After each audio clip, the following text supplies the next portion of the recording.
I salute you with a holy kiss today. Greetings.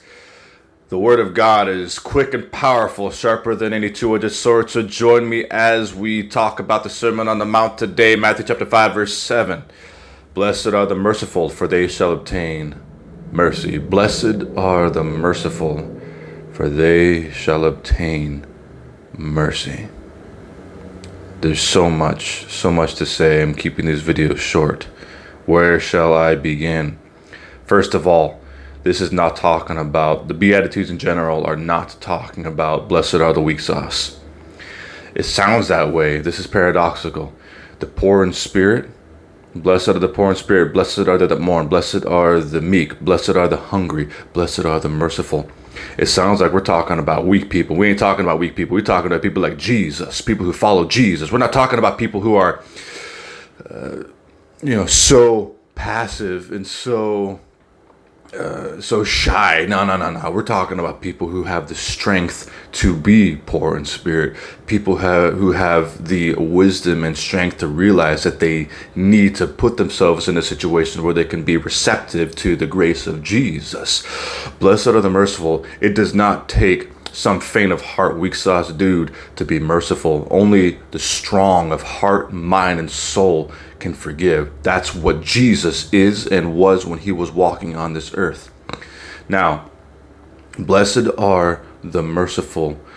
People hold grudges, and that is a weak heart that holds a grudge.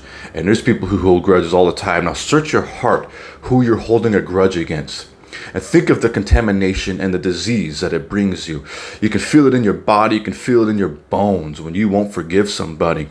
Think about the people who won't even forgive themselves. The God of heaven wants to forgive you, and you won't forgive yourself. Jesus places a condition upon you receiving mercy from the Father of heaven based on how you forgive other people. You look at the Sermon on the Mount. If you look at the Sermon on the Mount, take a look at chapter 6. At the end of the Lord's Prayer, as we call it, it's verse 14, Matthew 6:14. Jesus ends the prayer. In the prayer, he says, forgive us our debts or our trespasses as we forgive those who trespass against us. Then the last thing, or the first thing Jesus does immediately after the prayer, the only thing he actually comments on immediately about his prayer is in verse 15. If we don't forgive those, or if we forgive others of their trespasses, our Father will forgive us. But if we don't forgive others, he won't forgive us. That's a condition that Jesus establishes on us receiving grace and mercy from God, or forgiveness. Now, Jesus makes that statement, not me. And a lot of people are going to argue with that. I didn't come up with that.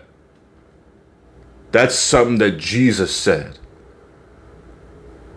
So we ought to take that serious, That's a powerful statement, and that takes strength. That ain't no,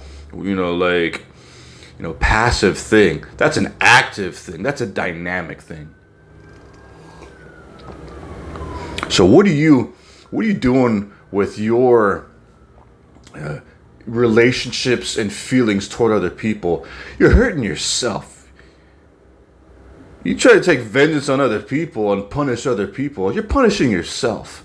It takes a strong person. Now, the world, the people around you, the world around you, no one going to treat me that way. That's the way the world is. Jesus, when he was reviled not again. When he was persecuted, he kept his mouth shut. And he was getting on his hands and knees, washing people's feet. That's a strong person. That's strength. I'm just saying. Blessed are the merciful, for they shall obtain mercy. There's so much to be said, so much to think about there.